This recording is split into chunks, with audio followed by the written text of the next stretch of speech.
Assalamualaikum warahmatullahi wabarakatuh. Alhamdulillahilladzi ja'alana wa iyyakum min ibadihi shalihin. Asyhadu an la ilaha illallah wahdahu la syarika lah al-malikul haqqul mubin. Wa asyhadu anna sayyidana Muhammadan abduhu wa rasuluh shadiqul wa'dil amin. Allahumma salli wa sallim wa barik ala sayyidina wa habibina wa syafi'ina wa maulana Muhammadin wa ala alihi wa ashabihi wa man tabi'ahum bi ihsanin ila yaumiddin.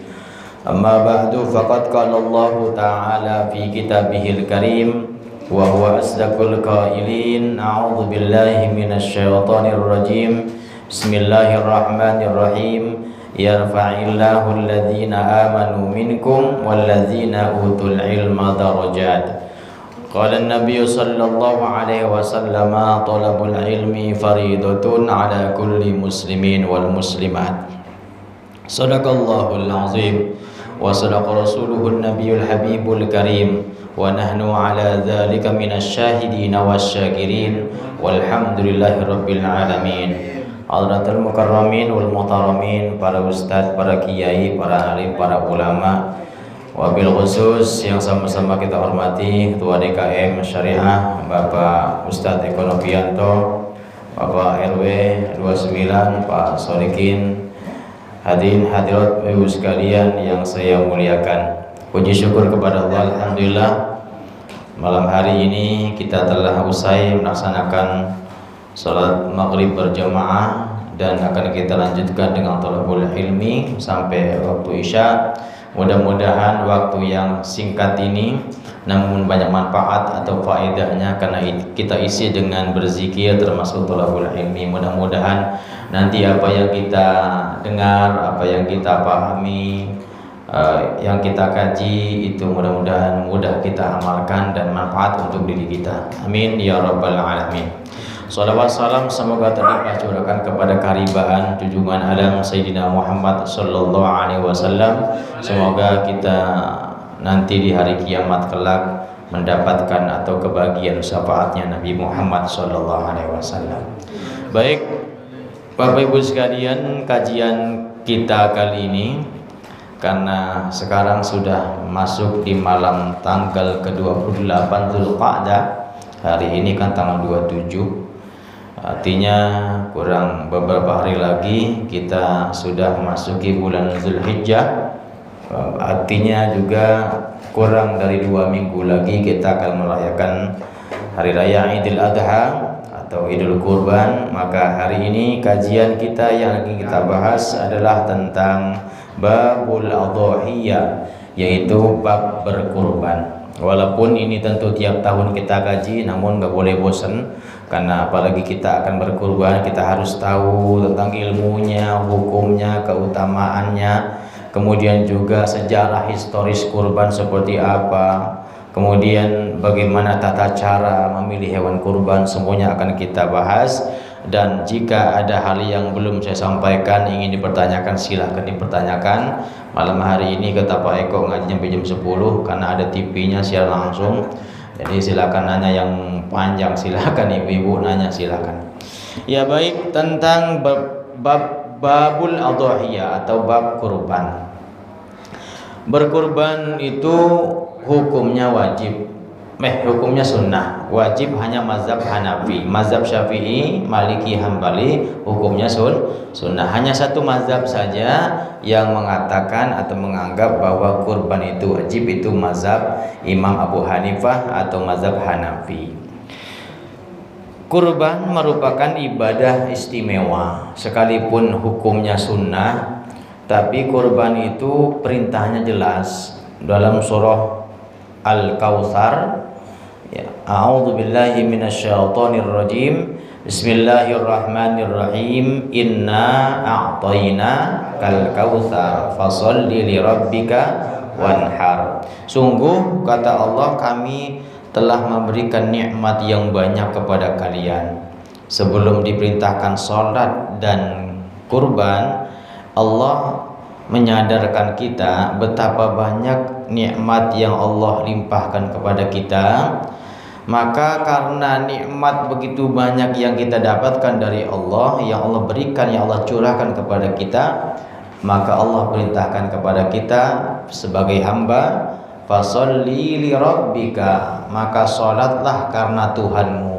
Jadi harusnya sholat itu orientasinya adalah betul-betul lillah, itu karena Allah Subhanahu wa ta'ala, karena bentuk syukur kita kepada Allah. Terlepas hukumnya sholat itu atau perbuatan itu wajib atau sunnah, seharusnya segala ibadah yang kita lakukan orientasi utamanya adalah bentuk syukur kepada Allah, bukan melulu karena hukumnya wajib. Khawatir kalau kita berpikirnya wajib, akhirnya melaksanakan sebatas menggugurkan kewajiban. Tapi kalau bentuk syukur, rasa-rasanya nggak cukup sholat timbang 5 waktu doang. Kenapa? Nikmat Allah sebegitu banyak yang Allah berikan kepada kita. Kemudian wanhar, juga berkurbanlah kamu, kata Allah, karena memang kurban itu merupakan pembuktian bahwa kita ini menyadari segala rizki yang Allah berikan kepada kita, harta yang Allah titipkan kepada kita, ketika waktunya Allah pinta, kita harus ikhlaskan.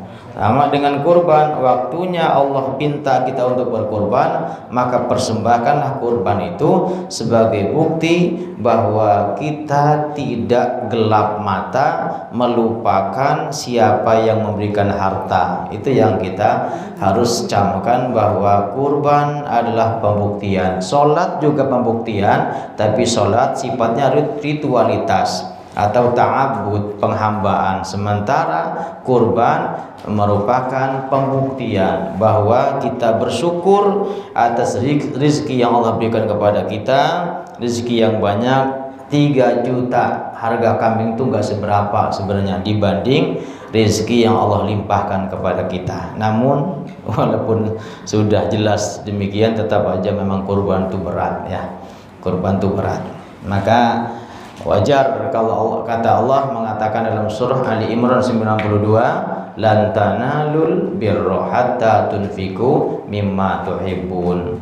Jadi standarisasi baik menurut Allah itu adalah orang yang mau mendermakan hartanya, memberikan sesuatu yang mereka cintai. Itulah kurban. Baik, dari segi hukum saya ulangi bahwasanya memang hukumnya sunnah di jumhur ulama, jadi mazhab Maliki, Syafi'i, Hambali. Namun ada satu mazhab yang menganggap hukumnya adalah wajib, itu mazhab Hanafi. Yang kedua yang akan saya sampaikan adalah tentang daripada keutamaan kurban ya. Kalau tadi hukumnya sunnah, tapi keutamaan kurban itu sungguh luar biasa. Saya sering sampaikan bahwasanya pahala kurban jauh berbeda dengan pahala motong hewan selain kurban. Jadi keutamaannya itu seluruh bagian hewan kurban, apakah bulu, kotoran, dan darah yang mengalir itu semuanya dihitung, dicatat, ditimbang, ditakar oleh Allah sebagai kebajikan orang yang berkurban.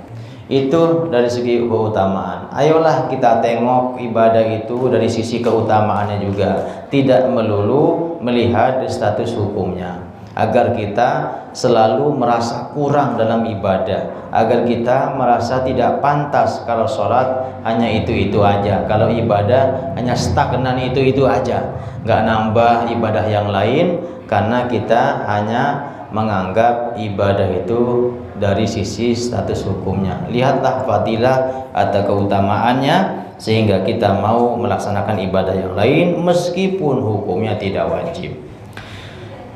Kemudian yang ketiga, nah ini yang akan lebih panjang pembahasannya, adalah tentang sejarah historis daripada kurban.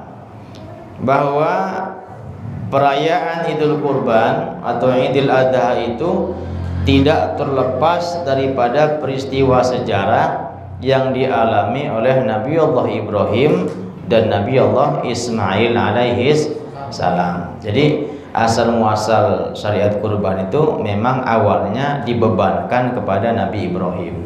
sebelum diteruskan ini syariat kepada umatnya Nabi Muhammad.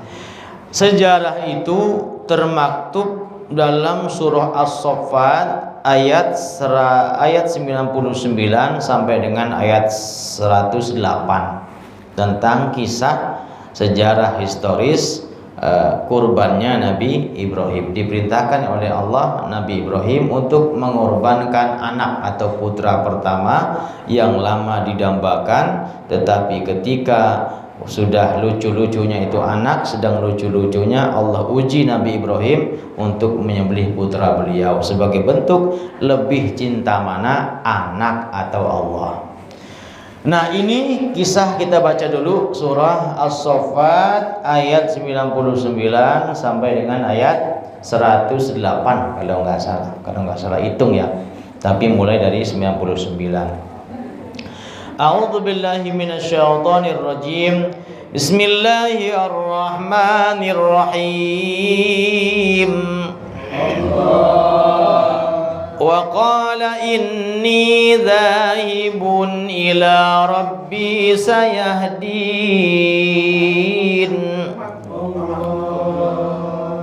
Wa qala, dan berkata Ibrahim, inni sesungguhnya aku dhahibun pergi ila rabbi menuju Tuhanku, menuju Rabbku, sayahdin agar mendapatkan petunjuk. Bahwa awal kisah Nabi Ibrahim itu sudah menikah dengan Sayyidati Sarah, istri pertama, namun sudah berusia 83 tahun Nabi Ibrahim belum dikasih keturunan. Ini ceritanya awal kisahnya. Maka yang dilakukan adalah taqarrub ilallah, mendekatkan diri kepada Allah sambil bermunajat. Jadi di samping lebih mendekatkan diri kepada Allah, beliau banyak berdoa, dan doanya adalah di ayat 100 surah As-Saffat, Rabbi habli minas salihin. Ya Allah, anugerahkanlah kepadaku anak yang soleh. Dia sudah 83 tahun usia, belum punya anak. Maka Nabi Ibrahim minta ke Allah, ya Allah, anugerahkanlah kepadaku anak yang soleh. Jadi doa Nabi Ibrahim bisa kita amalkan bagi orang yang pengen punya anak atau sudah punya anak tapi anaknya belum soleh, maka bisa dibacakan dalam setiap saat, dalam setiap habis sholat, atau ketika kita menyuapi anak, bagi perempuan atau ibu-ibu nyuapin cucu, dibacakan Fatihah khusus untuk anak yang kita mau suapin atau cucu yang kita suapin, dibacakan Fatihah, kemudian Qul al-Falaq an-Nas al-Insyirah 4 kali, ditambahkan Rabbi habli minas sholihin. Ya Allah, anugerahkanlah kepadaku anak yang soleh. Jadi itulah doa yang dipanjatkan Nabi Ibrahim ketika pengen punya anak. Fabasyarnahu bighulamin halim. Doa Nabi Ibrahim diijabah oleh Allah. Maka Allah menjawab doa Nabi Ibrahim, fabasyarnahu, maka kami berikan kabar gembira kepada Ibrahim bighulamin halim, dengan seorang anak yang penyantun, anak yang sopan, anak yang nurut, anak yang patuh, tunduk, hormat kepada kedua orang tua. Sekilas dari ayat ini seakan-akan doanya langsung gitu ya. Ya, karena kita bicara ayat ya. Padahal mah sejarahnya ya tentu Nabi Ibrahim ada tirakatnya juga, ada ikhtiarnya juga. Di samping doa minta anak juga beliau melakukan suatu hal. Nah, ceritanya ini memang bagi perempuan kurang enak, tapi nggak apa-apa ya. Namanya kan cerita, Ibu ya. Nggak apa-apa ya, saya nyeritain apa adanya, jangan sampai besok ustaznya nggak asik katanya gitu ya. Jadi ini memang ceritanya begitu. Jadi begini, Sayyidati Sarah, Allah gerakan hatinya agar dia meminta kepada suaminya. Siapa suaminya? Nabi Ibrahim. Jadi Sarah itu istri pertama Nabi Ibrahim. Jadi Sayyidati Sarah itu Allah gerakkan hatinya agar meminta kepada suaminya itu Khalilullah Nabi Allah Ibrahim agar beliau menikah lagi. Jadi minta agar Nabi Ibrahim menikah lagi, rabi maning kalau kata Pak Kamidi mah begitu ya Kong ya, menikah lagi. Disuruh sama istri pertama. Gitu mau Pak Eko? Insya Allah. Kata Pak Eko insya Allah katanya. Kalau disuruh gitu ya. Nah sebenarnya Nabi Ibrahim tuh nggak ujuk-ujuk nikah lagi. Nabi Ibrahim tuh malah nggak mau sebenarnya menduakan Sayyidati Sarah. Kenapa? Saking cintanya, saking lopeknya sama Sarah. Karena Sayyidati Sarah itu salah satu 4 daripada perempuan cantik yang menyambut Nabi Muhammad dilahirkan. Yang nemenin Siti Aminah melahirkan Rasulullah itu ada 4 perempuan. Pertama Sayyidati Maryam, kedua Sayyidati Sarah, Siti Maryam, Siti Hawa, istri Nabi Adam, Sayyidati Sarah, istri Nabi Ibrahim, Sayyidati Asyah binti Muzahim, istrinya Fir'aun. Yang keempat Sayyidati Maryam, ibunya Nabi Isa alaihi salam. Nah, Maryam perempuan cantik. Bahkan dia dulu sempat ingin dipinang sama raja saat itu, raja zolim ya. Jadi ingin dijadikan selirnya Sarah itu. Tapi Sayyidati Sarah nggak mau. Sampai dia pergi kabur, tapi justru dikasih hadiah sama sama raja itu, diberikan hadiah berupa budak pembantu namanya Hajar. Jadi Siti Hajar itu adalah pembantunya Sayyidati Sarah, pemberian raja. Nah gitu ceritanya. Tapi akhirnya berkali-kali Sayyidati Sarah meminta kepada Nabi Allah Ibrahim bahwa beliau meyakini kalau Nabi Ibrahim menikah lagi pasti punya keturunan. Memang itu perintah Allah, ya kan? Akhirnya Nabi Ibrahim bersedialah menikah dengan Sayyidati Hajar. Jadi nggak usah jauh-jauh nyarinya. Jadi madunya Sarah itu ya pembantunya sendiri, namanya Hajar. Menikahlah Nabi Ibrahim dengan Sayyidati Hajar atau Siti Hajar. Bener. Pas nikah dengan Hajar punya anak namanya Ismail alaihi salam, yaitu cikal bakal bangsa Arab, termasuk Nabi Muhammad. Nabi Muhammad itu keturunan, garis keturunan Nabi Ibrahim dari jalur Ismail. Gitu. Lah kemudian berjalannya waktu, ketika usia Nabi Ibrahim hendak mencapai 100 tahun. Tadi punya anak pertama kan 83 ya. Kemudian menjelang 100 tahun usia Nabi Ibrahim, istri pertama yang nyuruh nikah siapa tadi? Sayyidati Sarah. Bener hamil juga, manjur, yang Allah yang nyuruh. Jadi bener Siti Sarah hamil juga, punya anak namanya Ishak alaihi salam, cikal bakal bangsa Yahudi. Nah jadi Yahudi juga masih keturunan Nabi Ibrahim dari jalur Yakub, Ishak dan Ibrahim alaihi salam. Dia ceritanya. Jadi pelajaran buat kita sebenarnya kalau lama sudah menikah nggak punya anak, sebenarnya bukan ngangkat anak boleh tapi anak yatim harusnya. Jadi kayak Nabi, kalau pancingan punya anak itu bukan mungut anak sebenarnya, tapi biangnya tambahin. Ini kalau kita bicara sejarah ya, maaf, kan ibu marah kan, tuh. Padahal saya cerita kan ya apa adanya. Kalau kita berkaca tentang sejarah, pelajari sejarah Nabi Ibrahim, ya asbab punya anak tuh apa? Bu, sejarah Nabi Ibrahim, beliau doanya Robbi habli minas sholihin. Tapi ikhtiarnya bagaimana biar punya anak? Nah itu Pak RT ya. Nah untung Pak RT nggak kaya. Kalau kaya mah modal begini jangan dikasih kaya. Angel wes. Aduh, ya nggak mesti kaya sih. Nyali itu mah urusannya, bukan masalah kaya. Nah, baik. Ya, mohon maaf. Jadi sebenarnya ikhtiarnya itu memang nambah biang. bukan ngangkat anak orang. Kalau ngangkat anak orang ya boleh-boleh aja, tapi usahakan yatim sebenarnya. Ya miara yatim. Kalau pancingan punya anak tuh bukan ngangkat anak pungut, bukan. Yang betul itu adalah tambahin biangnya. Kalau udah nambah biang, belum hamil juga, mau punya anak juga, tambahin lagi satu lagi. Ada TV ya. Ya emang kan begitu usahanya kan. Nah kalau sudah 3 belum punya juga, lempengin 4. Kalau 4 masih nggak punya, emang elunya kan begitu. Kelar udah ceritanya, udah begitu.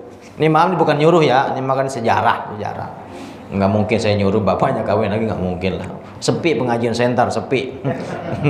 Ngaji ngomong itu enggak, ini sejarah ya. Faktanya memang wasilah beliau punya anak Nabi Ibrahim ada dengan menambah istri lagi, yaitu Siti Hajar. Dan ternyata istri Nabi Ibrahim itu bukannya 2, 4 sebenarnya. Ya cuma yang masyhur 2 yang terkenal, hanya Sarah dan Hajar. Padahal ada yang ketiga namanya Hajun, yang keempat namanya Konturo. Jadi Buya baru tahu ya Buya, Nabi Ibrahim bininya 4. Sebenarnya 4, cuma yang masyhur hanya Sarah dan Hajar. Ada yang ketiga namanya Hajun, yang keempat namanya Konturo. Nah, 3 ke 4 sebenarnya punya anak, cuma nggak ada yang tahu, nggak terkenal siapa anak-anaknya, Sayyidati Hajun dan Sayyidati Konturo. Fabasyarnahu bighulamin halim, maka kami berikan kabar gembira kepada Ibrahim dengan seorang anak yang penyantun. Falamma balagha ma'ahu as-sa'ya qala ya bunayya inni ara fil manami anni azbahuka fanzur madza tara. Qala ya abati if'al ma tu'mar satajiduni insyaallahu minas sabirin.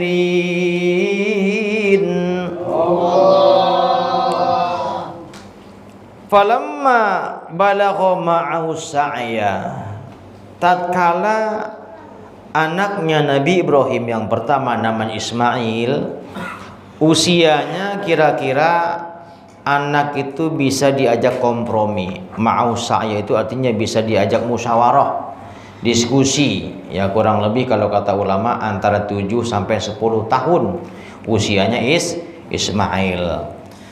Tatkala sedang lucu-lucunya tuh bocah, anak pertama, kebanggaan Nabi Ibrahim, lama didambakan. Pas umur segitu, sedang lucu-lucunya tersebut, Nabi Ibrahim berkata kepada Ismail, Qala ya bunayya inni ara fil manam. Wahai anakku, wahai putraku, sesungguhnya semalam ayah melihat dalam mimpiku. Nabi Ibrahim ngomong begitu kepada siapa? Ismail, bahwa anni azbahuka, aku menyembelihmu nak, kata Nabi Ibrahim. Fanzur madza taro, maka pertimbangkanlah bagaimana pendapatmu tentang mimpi ayah ini. Namun sejarahnya Nabi Ibrahim itu bermimpi nyembelih Ismail bukan 1 malam, tapi 3 malam. Jadi pertama bermimpi itu malam tanggal 8. Malam tanggal 8 Zulhijjah. Nah, maka disebut dengan hari Tarwiyah, ya toh? Tanggal 8 itu disebut dengan Tarwiyah. Apa maknanya? Tarwiyah itu 2 makna. Asal katanya rawa. Apa itu?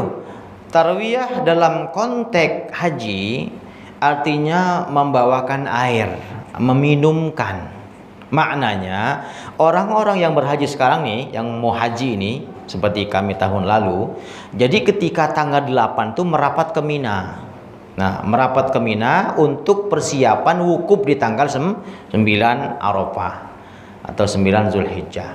Nah, di tanggal 8 itu jamaah haji merapat semua ke Mina, nginep semalam di Mina untuk besoknya berangkat ke Arafah. Nah, saat kita di Mina itu nyiapin bekal. membawakan air. Biasanya tempat air apa Bu namanya tuh buat bocah tuh? Tupperware ya? Apa itu? Ya begitulah, teko gitu. Itu buat sangu saat kita wukuf. Karena wukuf itu puncaknya panas, itu saat wukuf. Tahun lalu tuh 55 derajat saat wukuf itu panasnya, minta ampun. Jadi HP itu ngehang semua Pak, HP itu ngehang. Jadi kalau panasnya Arab itu puncaknya itu saat wukuf, itu nggak ada lawan udah. Panasnya sampai meleleh itu keringat itu. Saya aja saat ke kamar mandi buka keran susah dibuka, patah kan, basah semua. Pakai ihram, nggak nyampe 10 menit kering lagi tuh saking panasnya. Subhanallah. Nah, jadi tarwiyah dalam konteks haji artinya jamaah itu membawakan minum untuk persiapan wukuf. Tapi dalam konteks kurban, tarwiyah itu bermakna merenung atau berpikir. Malam tanggal 8 ngimpi nyembelih anak, tanggal 8-nya hari tarwiyahnya Nabi Ibrahim merenung, mikir, ini perintah Allah apa setan? Karena kalau bilang perintah Allah kok gini-gini amat. Betul nggak? Logis nggak? Iya kan? Nggak masuk akal nih perintah. Masa iya perintah Tuhan nyembelih anak? Ya mungkin kita nggak percaya. Kalau bapak ngimpi nyembelih anak, dipotong nggak anak? Nggak bakal kan? Karena ini menggabungin lah, mana ada perintah Allah nyembelih anak. Maka Nabi Ibrahim tanggal 8-nya esok harinya merenung. Ya belum ngomong dulu ke Ismail, belum minta mau motong anak, enggak. Jadi beliau masih mikir, merenung. Maka merenung itu disebut dengan tarwiyah. Jadi step by step menyembelih anak itu nggak langsung ujuk-ujuk dipotong. Mimpi 3 kali mimpi. Itu mimpi pertama. Mimpi yang kedua di tanggal 9, malam tanggal 9 atau malam Arafah. Tanggal 9 kita sebut dengan hari Arafah. Apa makna Arafah? Juga 2 maknanya. Dalam konteks haji, Arafah artinya mengenal. Ya, mengenal diri kita siapa. Karena wukuf itu esensinya adalah merenung, berduduk, berdiam diri dari waktu zawal sampai malam. Sampai tergelincirnya matahari, tergelincir matahari sampai terbenam matahari. Yang afdol itu wukuf itu mendapatkan siang dan malam. Kebagian siang, kebagian malam. Itu wukuf. Jadi ketika zawal, tergelincir matahari tengah hari, itu mulai wukuf. Boleh khutbah wukuf. Saat itu saya yang khutbah. Keren kan? Khutbah wukuf. Jadi udah ngalamin khutbah wukuf. Nah di situ baru nyampe malam kita. Nah, jadi wukuf itu, wukuf Arafah sebagai esensi haji, sebagai puncak haji. Al-hajju Arafah. Haji itu adalah wukuf di padang Arafah. Di sana kita mengenali diri kita siapa. Jadi kita nggak sibuk dengan orang lain, karena di sana itu duduk semua manusia sama semua. Yang kaya, yang miskin, presiden, RT, RW, KDM, semua sama pakaiannya. Lagi terkenal KDM. Semua sama. Jadi yang kita pakai hanya 2 helai bagi laki-laki itu, hanya 2 helai aja itu yang kita pakai. Jadi kaya itu nggak ada kelihatan orang kaya, orang susah, nggak ada. Semua sama semua. Dan kita merenung menyadari bahwa inilah sebenarnya manusia itu di hadapan Tuhan. Nggak ada apa-apanya. Lahir nggak bawa apa-apa, mati juga nggak bawa apa-apa. Maka apa yang mesti kita sombongin? Nah makanya kalau orang agak sombong, coba deh biar haji deh, biar wukuf deh, biar nggak sombong lagi. Itulah kita. Banyak duit nggak ada manfaatnya, nggak ada yang dagang saat wukuf.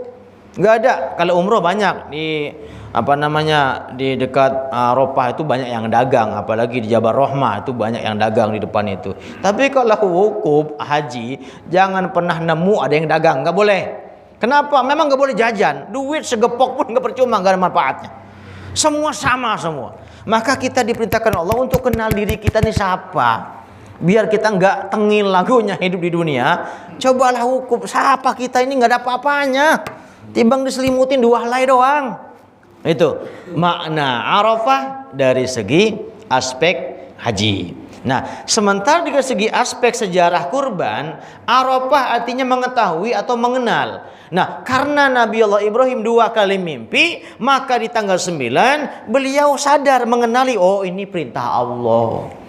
Baru beliau meyakini bahwa ini benar-benar perintah Allah yang nyuruh, bukan dari setan, karena 2 kali ngimpi.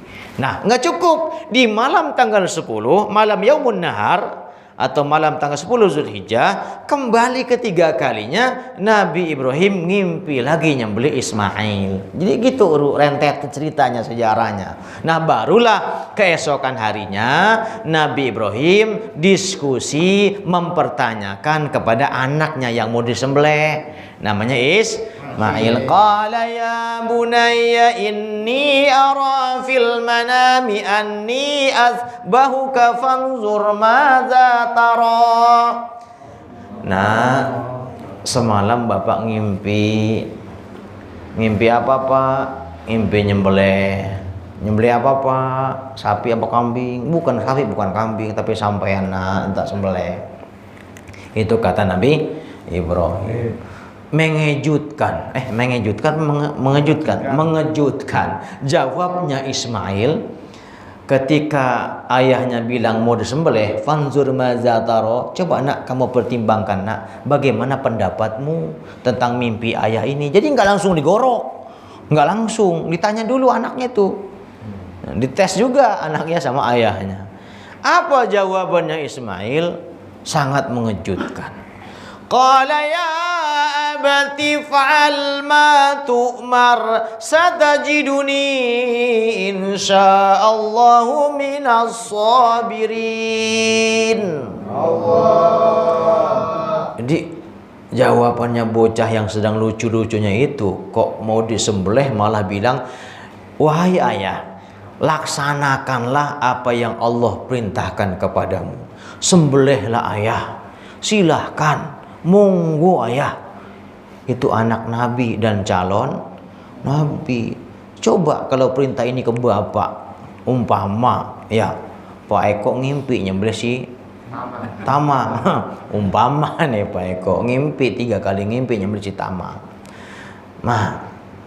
Mas, malam bapak ngimpi apa Pak? Ngimpi nyembelih kambing apa sapi Pak? Bukan kambing, bukan sapi, tapi sampean nak tak sembelih. Karena si Tamak bukan nabi, bukan calon nabi. Yakin saya jawabnya begini, Pak. Gini Pak, bapak kan udah tua Pak ya. Ya Pak ya, udah nikah, udah berumah tangga. Gini aja Pak, bagaimana kalau tukeran aja Pak? Saya yang nyembelih, bapak tak sembelih. Mungkin begitu jawabannya anak zaman sekarang. Tapi Ismail enggak, ketika mau disembelih monggo mawon. Silakan Pak ya, laksanakan perintah Allah itu. Satajiduni insyaallahu minas sabirin. Insyaallah ayah, kau mendapatiku sebagai anak yang penyabar. Subhanallah, si ayah yang begitu bijak ya. Jadi pelajaran buat kita tentang ayat ini, ketika beliau mengatakan fanzur madza taro, pertimbangkan bagaimana pendapat ayah. Buat saya ini pelajarnya betapa bijaksananya itu Nabi Ibrahim. Jadi beliau itu kalau mau kan boleh-boleh aja langsung sembelih.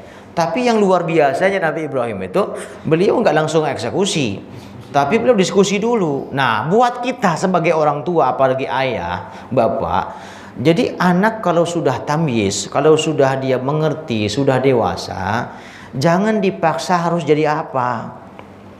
Kadang-kadang orang tua zaman now itu mentang-mentang dia polisi, anaknya kudu jadi polisi. Mentang-mentang dokter, anaknya kudu jadi dokter. Mentang-mentang PNS, kudu jadi PNS. Khawatir anak itu ketika jadi yang kita inginkan, dia nggak ada kompetensinya. Jadi pelangak-pelangak sarjana nganggur jadinya. Karena ulah orang tuanya. Makanya kalau ketika anak mau kuliah, itu jangan dipaksa harus kuliah ngambil jurusan apa. Termasuk saya nih. Saya 6 tahun anak saya pesantren, ya kan, udah bisa baca kitab. Jadi ustaz mah cocok lah, gantian saya udah bisa baca kitab di sini. Abzari, ya bukan nyombong, ini tahadus binikmah. Tapi ketika saya tanya waktu wisuda kemarin, mau kuliah ngambil apa jurusannya? Mengejutkan Pak Eko, pengen ngambil bisnis. Wah gitu ya. Walah bisnis. Tapi nggak apa-apa. Siapa tuh jadi bisnismen yang soleh kan begitu? Butuh juga kan? Ya nggak apa-apa. Ya ilmu tuh nggak ada sayangnya. 6 tahun itu sebagai pondasi. Dianya mau jadi apa? Insya Allah dia lebih tahu daripada kita. Karena anak tuh tahu apa kelebihan dia, potensi dirinya dia lebih tahu ketimbang orang tua. Maka jangan paksakan harus kuliah ngambil seperti saya jadi ustadz juga. Ntar malah repot dua-duanya ustadz saing-saingan sama saya. Makanya saya berpikir, oh iya, Allah punya kuasa. Jadi anak itu walaupun anak kandung kita belum tentu potensi ataupun kelebihannya sama dengan orang tuanya. Maka ikutlah Nabi Ibrahim. Ikuti beliau, fanzur maza taro, minta diskusi ke anak. Emang kamu sukanya apa pelajarannya, Mas? Dek, Kak, maunya ini, maunya jadi dokter. Nah, baru kita sebagai orang tua ngedukung saja apa kemauan anak. Insya Allah ketika dia jadi, memang benar-benar jadi punya kompetensi, punya keahlian. Jangan sampai ntar S2 malah Gojek kerjaannya. Banyak itu Gojek itu sarjana semua. Kenapa? Nggak ada kelebihan. Sekarang itu tuntutan zaman, itu kompetensi. Jadi ijazah itu nomor sekian. Yang penting punya keterampilan, keahlian. Maka kalau anak kita umpama ahlinya dagang, suruh dagang aja udah. Bahkan kalau dia dagang malah gampang kayanya. Serius, daripada kerja ngarepin gaji doang, ya Pak Idri ya. Iya, bukan nyari kaya, bukan ya, nyari nafkah ya. Tapi kalau kita bicara kaya, ya kalau kerja pabrik di mana jalurnya kaya. Ya. Tapi kalau PNS juga kalau pengen kaya korupsi kan ya. Ya kan, nah, makanya dagang yang artinya ada peluang besar untuk kaya tuh dagang ya Pak Sugeng ya. Makanya berhenti aja kerja Pak Sugeng. Dagang aja udah. Tapi dagang juga belum tentu kaya. Kenapa? Enggak seneng dagang. Nah, jangan dipaksakan juga. Nah, maksud saya cobalah bijaksana jadi orang tua. Pertimbangkan, jangan cepat memutuskan. Dah, kita lanjut. Nabi Ibrahim bersedia nyembelih anak Ismail, bersedia disembelih. Falamma aslama wa tallahu lil jabin. Tatkala keduanya telah sepakat, Nabi Ibrahim bersedia nyembelih, Nabi Ismail calon nabi mau disembelih. Wa tallahu lil jabin, dahinya Ismail telah ditempelkan ke tanah. Jadi sejarahnya itu pagi-pagi tanggal 10 Nabi Ibrahim ngajak Ismail ke bukit namanya Bukit Kurban, Jabal Kurban. Kalau kita ke Arafah menuju Mina pasti ngelewatin itu Jabal Kurban ya, mana kong kami di ya. Kong dulu pernah tahu Bang ya? Belah kiri itu kan lihat ya yang ada monumen, ada apanya macam tugu ya, agak sedikit tinggi itu bukitnya. Nah, sebelah kiri dekat stasiun kereta itu ada monumen, itu tempat penyembelihannya Ismail, maka disebut dengan Jabal Kurban. Pengen tahu? Bu?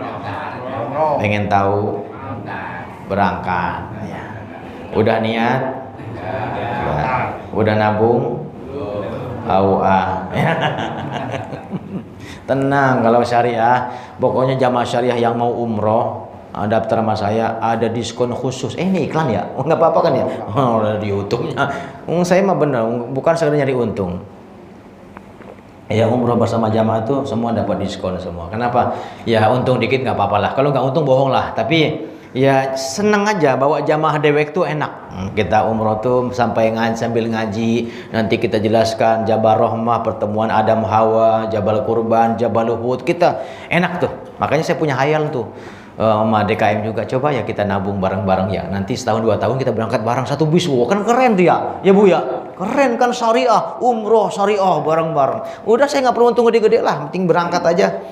Siap ya, insya Allah bikin tabungan ya Bu ya, biar tahu Jabal Kurban di mana tempat nyembelih Ismail. Nanti saya unjukin.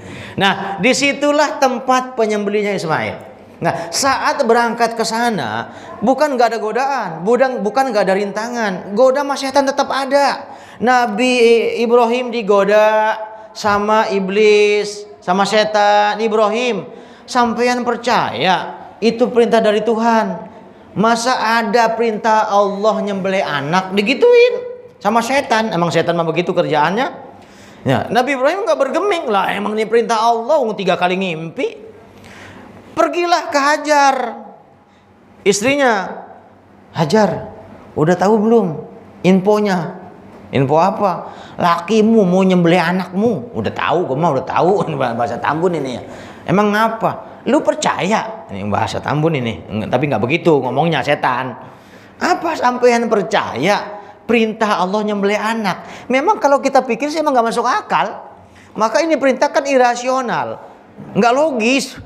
Masa iya ada perintah Allah kok gini-gini amat nyembelih anak? Jangan bilang diganti. Kita bisa ngomong gitu kan diganti sama kambing. Nabi Ibrahim, Sayyidati Hajar, Ismail, ketiganya nggak pernah tahu kalau bakal diganti sama kambing. Nggak tahu, demi Allah. Demi Allah. Kalau tahu nggak asik dong. Berarti film dong, drama dong. Masa Allah bikin drama? Sinetron. Nggak tahu, Nabi Ibrahim nggak pernah dibisikin sama Jibril. Ibrahim, nggak apa-apa itu bohong-bohongan. Nggak dibisikin. Atau Hajar, itu kan tadi ganti anakmu sama kambing. Enggak. Atau Ismail, tenang aja udah, ntar diganti sama kambing sampean. Enggak ada yang tahu. Jadi ketiga-tiganya digoda. Ismail pun sama digoda. Ismail, sampean kan mau dipotong, mau digorok sama bapakmu. Percaya enggak? Lah, percaya itu perintah Tuhan, enggak masalah. Wong Allah yang nyuruh, saya kan dari Allah. Diambil Allah ya enggak masalah. Tuh, manusia soleh-solehah seperti itu. Akhirnya tetaplah berangkat Nabi Ibrahim bersama Ismail ke Jabal Qurban. Ketika watallahu lil jabin, pelipisnya Ismail ditempelkan ke tanah. Itu hendak disembelih. Bahkan menurut riwayat itu goloknya Nabi Ibrahim itu sudah digesekkan ke lehernya Ismail, itu tidak melukai. Ketika gesekan pertama enggak melukai, sampai Nabi Ismail bilang gini, "Wahai ayah, coba tekankan lagi pisaumu ke leherku, biar cepat putus, kelar perintah Allah ini." Sampai nantangin, Pak. Coba anak bapak disembelih ke mempan. Apa yang terjadi? Oh yes. Sakti gua.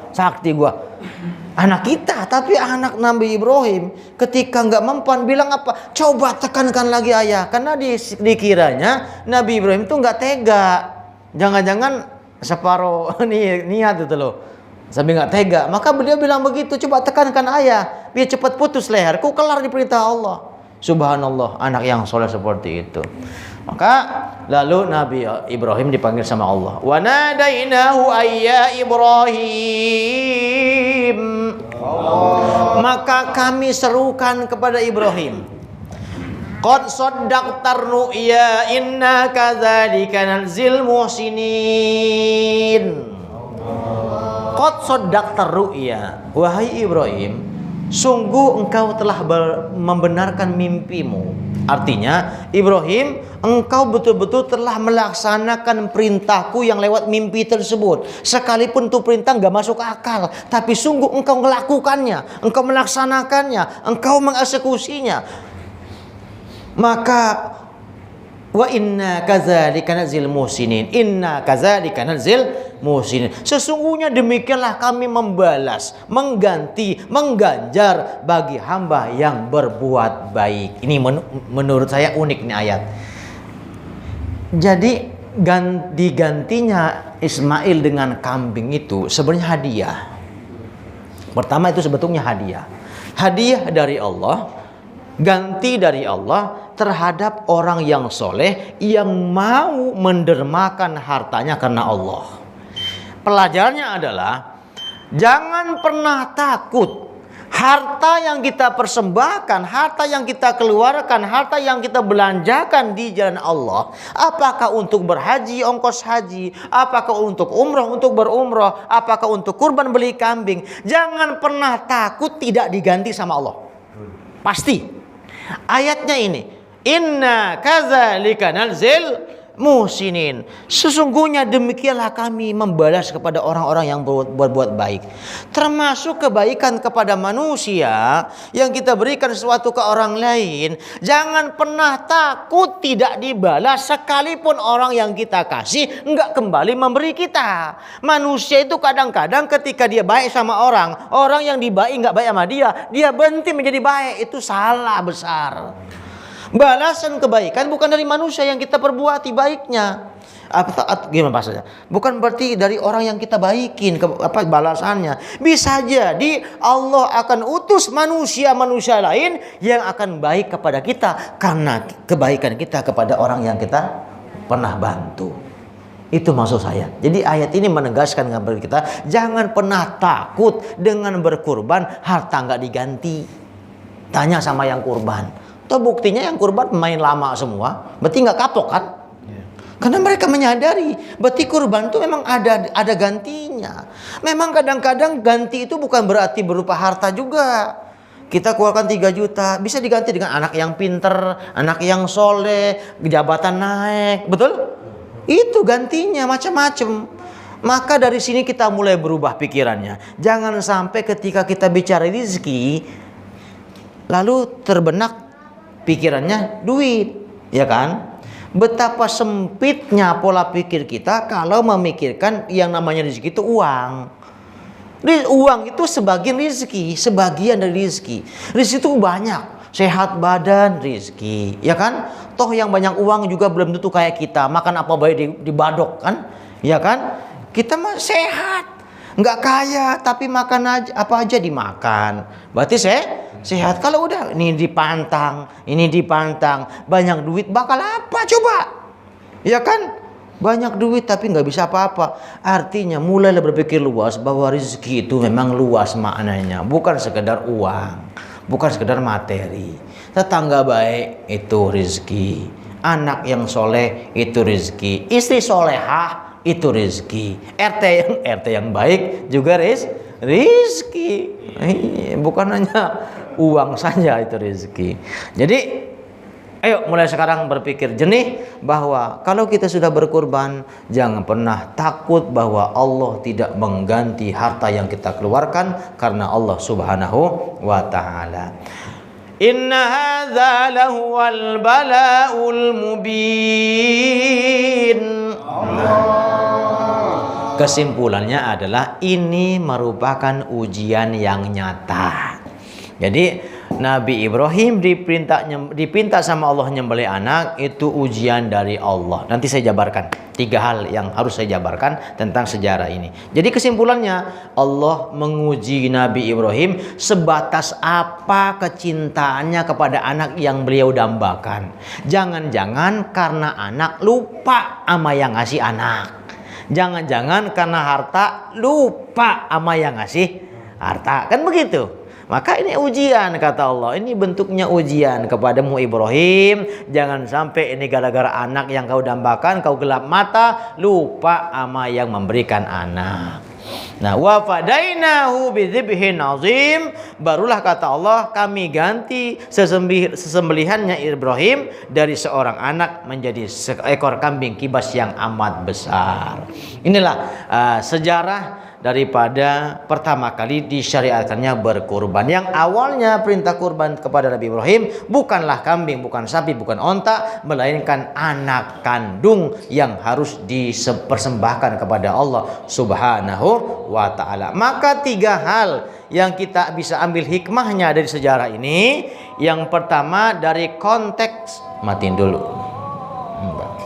Nah, bingung kan matinya gimana? Jadi 3 hal, 3 aspek yang kita bisa telusuri bagaimana mengambil hikmah daripada sejarah kurban ini. Yang pertama, dari segi atau dari aspek perintah. Dari segi perintah dari Allah ke Nabi Ibrahim, ini perintah yang gak masuk akal, irasional. Apa fungsinya? Apa pelajarannya? Bahwasanya kalau Allah perintahkan sesuatu, jangan pakai nanya dulu apa tujuannya. Contoh, sholat lah. Kan kita nggak semuanya paham, Pak. Sholat itu maknanya apa sih? Ya kan ya? Umpama bagi kita nggak masuk akal. Nggak usah nanya dulu, lakoni dulu, kerjakan. Yang namanya ibadah mahdhu, ibadah ta'abbud atau penghambaan itu laksanakan dulu. Entar juga kita tahu kok apa fungsinya, apa tujuannya, apa manfaatnya, apa fadilahnya. Itu pertama segi perintah. Irasional, murasional, logis, enggak logis. Kalau itu jelas ayatnya ada, hadisnya ada, laksanakan dulu. Jangan nunggu paham dulu. Kan ada orang yang nggak sholat karena dia belum paham. Janganlah sholat dalam keadaan mabuk. Diartikan belum paham maknanya, jangan sholat dulu. Ini yang toriko yang sesat begitu kan.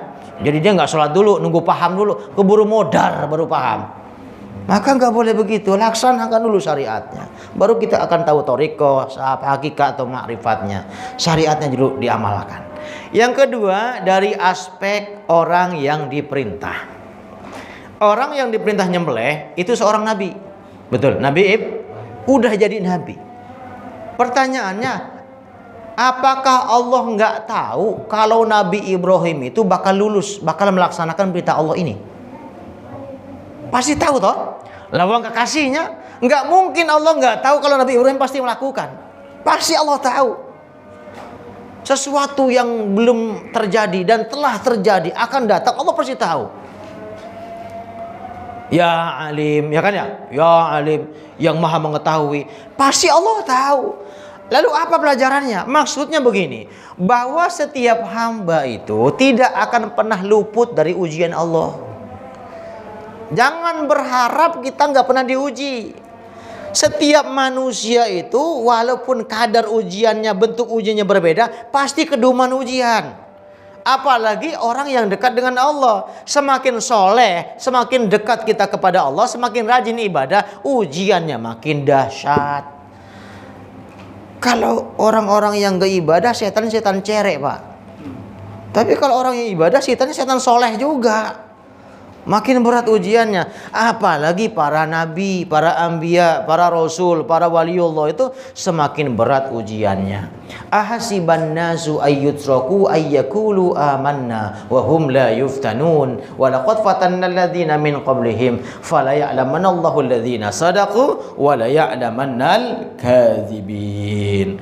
Al-Ankabut ayat 2 dan 3. Kata Allah, manusia mengira kami antepin, biarkan begitu saja mereka mengaku merasa beriman, wahum la yubtanun, padahal mereka belum diuji. Nah, hati-hati tuh.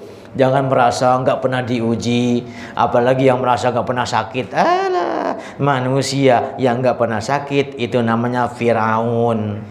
Ya, hati-hati. Ada yang nggak pernah sakit. Nah, hati-hati, Firaun sampean. Jangan seneng, gue nggak pernah sakit. Wah, Firaun. Sakit itu ujian, nggak ada yang nggak sakit. Nabi juga sakit. Maka kalau nggak sakit bid'ah itu kalau nggak sakit. Pak Latif, sakit nggak? Nah, iya masa nggak pernah sakit, malah sering ya sakit mulu.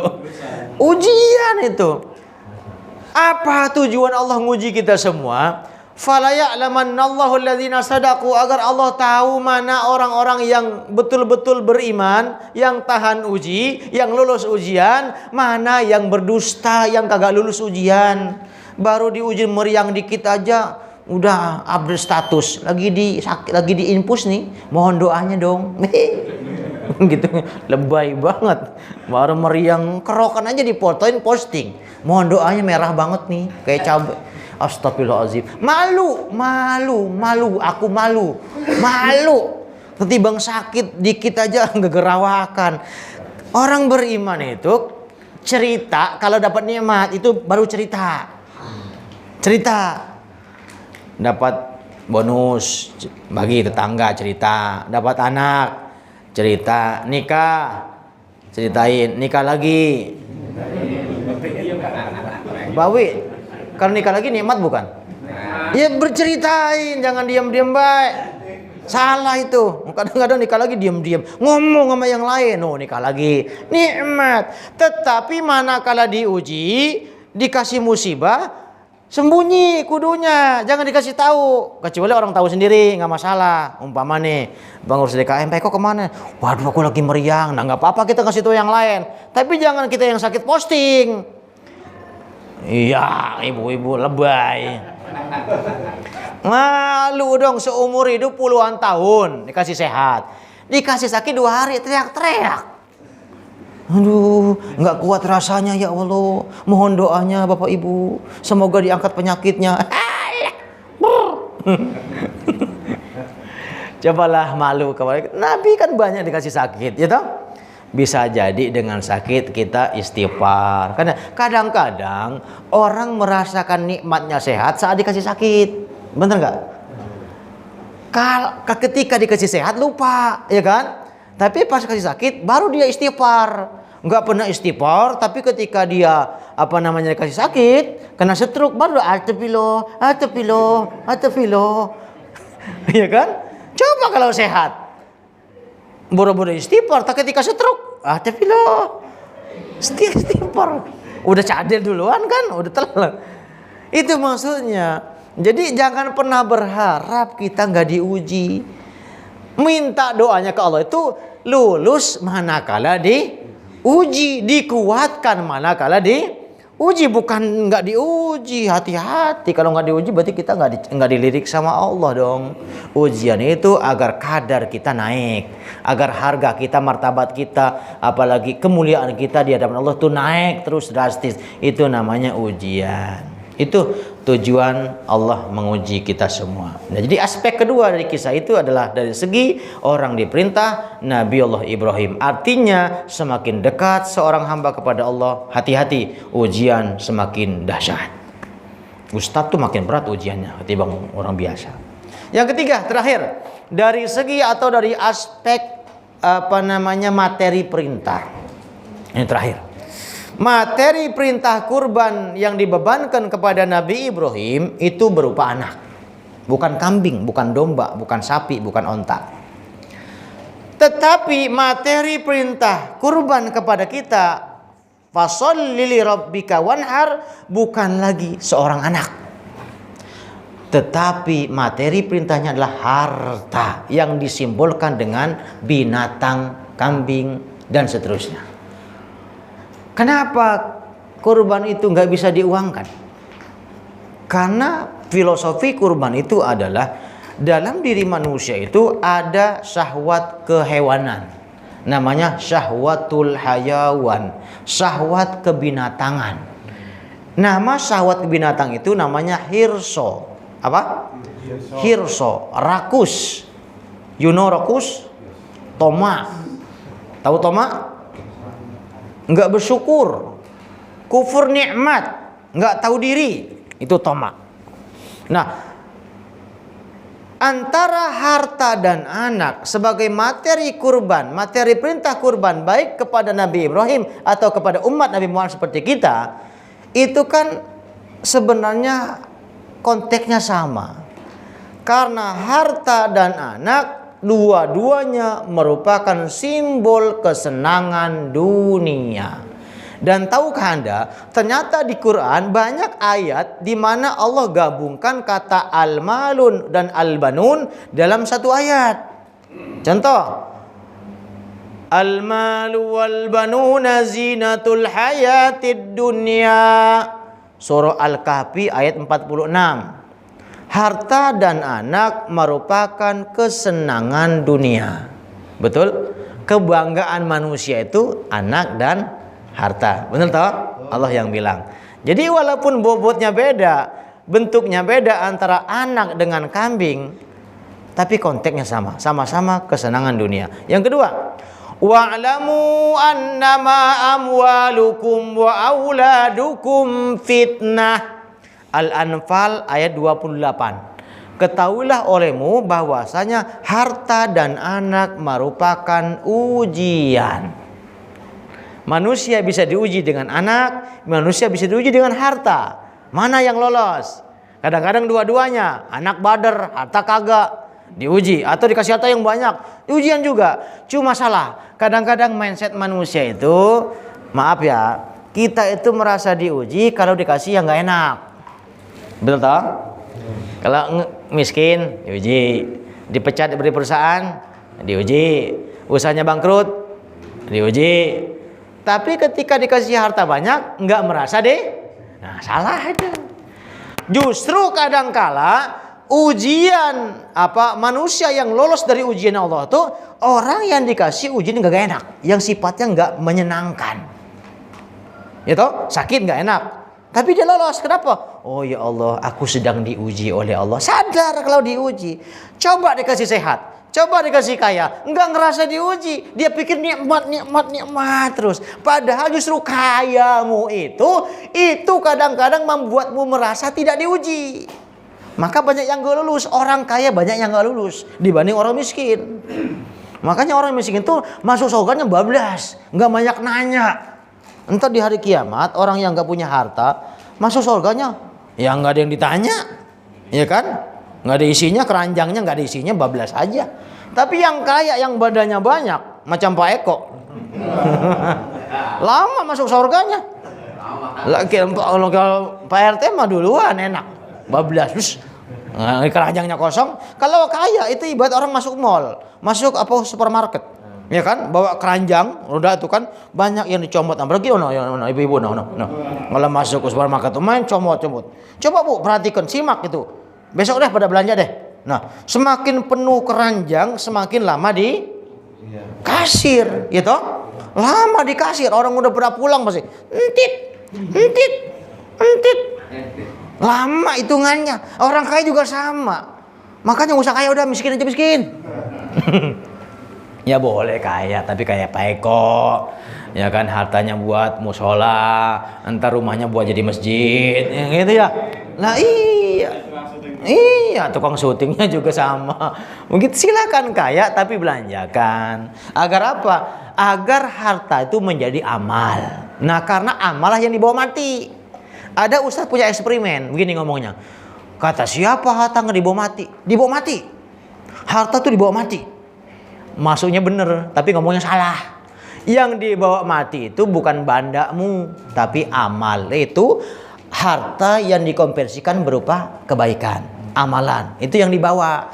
Kalau harta yang dikekepin, enggak dibawa mati dong, tapi itu miliknya cacing tanah. Karena harta yang kita simpen, harta yang kita nikmati, dinikmati oleh jasad kita. Sementara jasad kita, raga kita, badan kita itu makanan cacing tanah. Yang abadi adalah amal. Yang ketiga, bukti bahwa konteks antara anak dan harta merupakan kesenangan dunia adalah yauma la yanfa'u malu wala banun illa man atallaha biqalbin salim. Asy-Syu'ara ayat 88 sampai 89. Yauma di hari itu, hari kiamat, la yanfa'u malu wala banun, tidak ada manfaatnya harta dan anak illa man atallaha, kecuali bagi orang yang mendatangi Allah, menghadap kepada Allah biqalbin salim, dengan hati yang selamat, dengan hati yang bersih. Artinya kesimpulannya bahwa sekalipun bentuknya beda, bobotnya beda, bukan lagi yang disembelih adalah anak tapi hewan, tapi sama-sama sifatnya kesenangan dunia. Maka kesimpulannya sebenarnya syariat kurban kepada umat Nabi Muhammad enggak seberapa berat ketimbang syariat yang dibebankan kepada Nabi Ibrahim alaihis salam. Maka jangan sampai kita lupa diri, manusia yang kagak bersyukur, lupa sama Allah yang memberikan, menitipkan harta kepada kita. Ingat, harta itu hanya cuma titipan. Kalau wayai Allah pinta, ya kasih. Nah, maka nanti dikit lagi, tinggal beberapa hari lagi, Allah akan tuntut kita, kurbanlah. Allah yang minta. Jangan dulu berpikir kurban tuh ngasih daging ke orang lain, tapi buktikan bahwa kita ini tidak menjadi hubud dunia, gelap mata, melupakan siapa yang menitipkan harta. Wallahu a'lam bishawab. Barangkali ada pertanyaan, silahkan dipertanyakan tentang kurban. Enggak.